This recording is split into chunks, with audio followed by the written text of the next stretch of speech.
Lalu bagaimana keseriusan pemerintah mengusut dugaan kata sandi PDN yang dibocorkan oleh karyawan vendor? Lalu apa yang perlu diperbaiki dari tata kelola data di negara kita? Kami bahas malam hari ini bersama Pratama Persada, Chairman Lembaga Riset Keamanan Cyber dan Komunikasi CISREC. Selamat malam, Bang Pratama. Selamat malam, Mbak Audrey.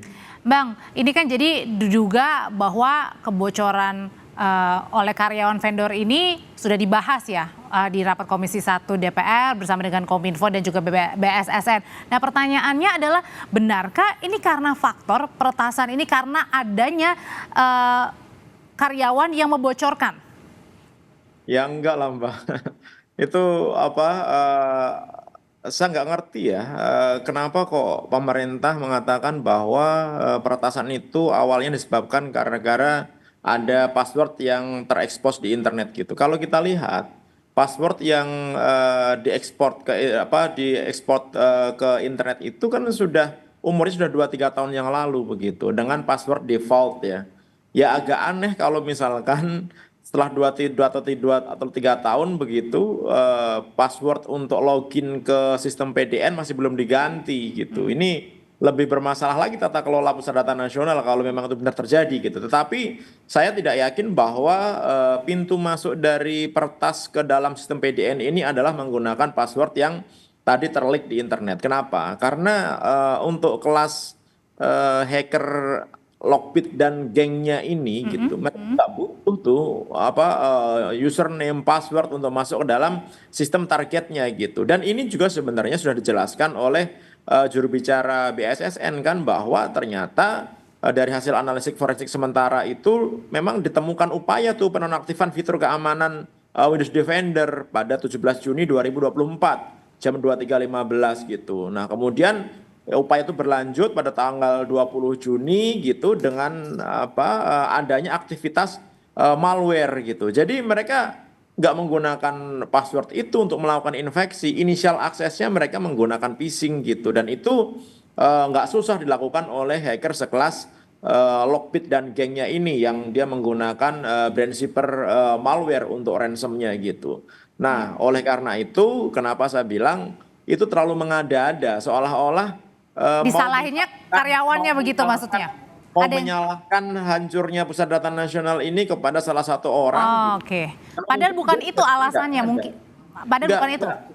Nggak akan seperti itu, Mbak. Nggak mungkin juga gitu.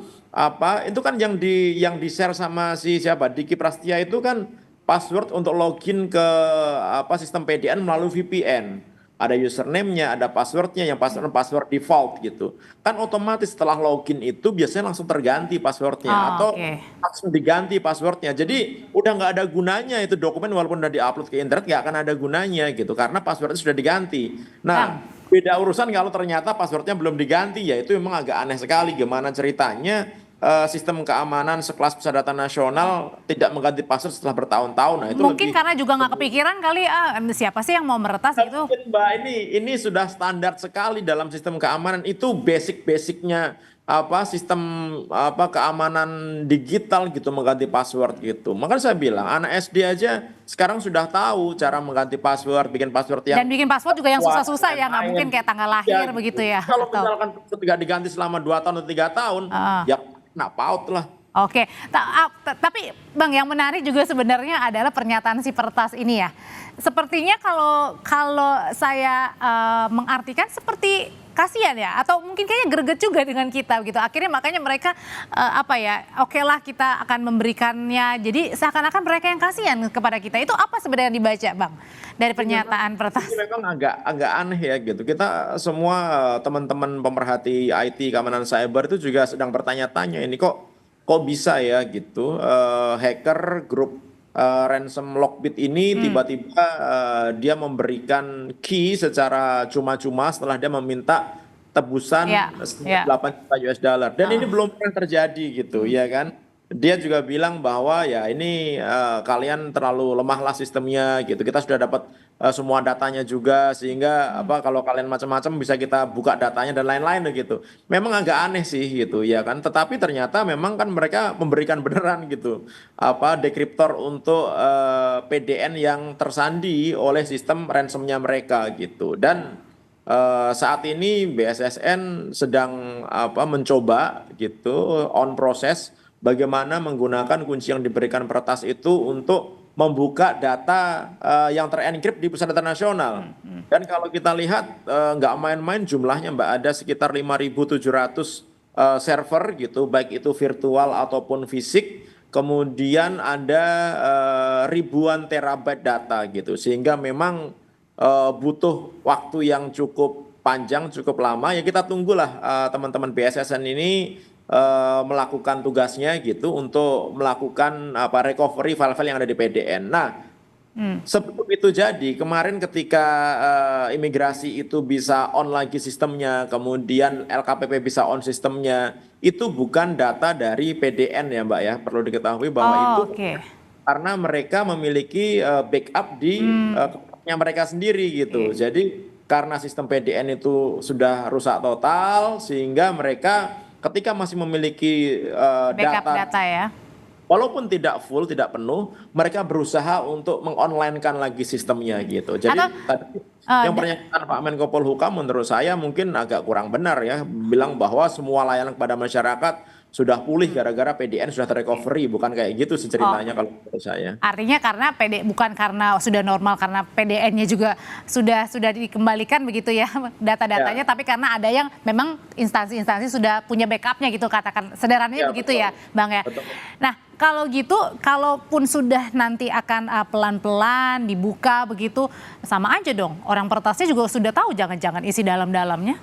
Ya memang kalau saya yakin mereka pasti sudah tahu karena tipenya grup hacker ini mereka tidak hanya melakukan ransom terhadap file-file yang diserang, file-file di target korbannya begitu.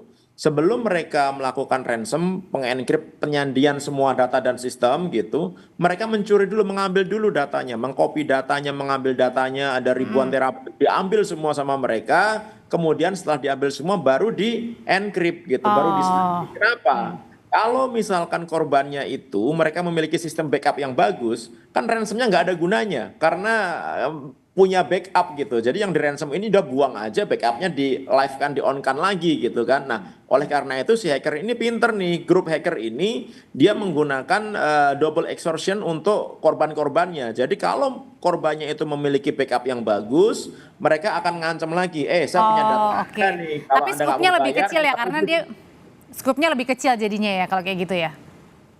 Maksudnya skupnya itu gimana ya, Mbak? Iya, maksudnya kan tadi kan dibilang kan apa namanya mereka bisa aja mengancam lagi begitu, karena kan sudah punya datanya. Ya, iya, nanti kan mereka sudah gini nih, sudah janji kan, asal pemerintah Indonesia mengakui bahwa memang kunci yang diberikan itu bisa untuk membuka data-data di PDN, mereka akan menghapus data yang mereka curi gitu. Tapi kalau misalkan pemerintah Indonesia menggunakan pihak ketiga atau bilang bahwa itu hasil usahanya sendiri gitu, mereka akan mempublikasikan data-data yang hasil dicuri dari PDN itu gitu. Oke, iya. Nah, berikutnya adalah gimana nih ke depannya, Bang Persada? Mungkin nggak kemungkinan akan terulang kembali kejadian-kejadian seperti ini? Karena kan ini sudah berulang kali.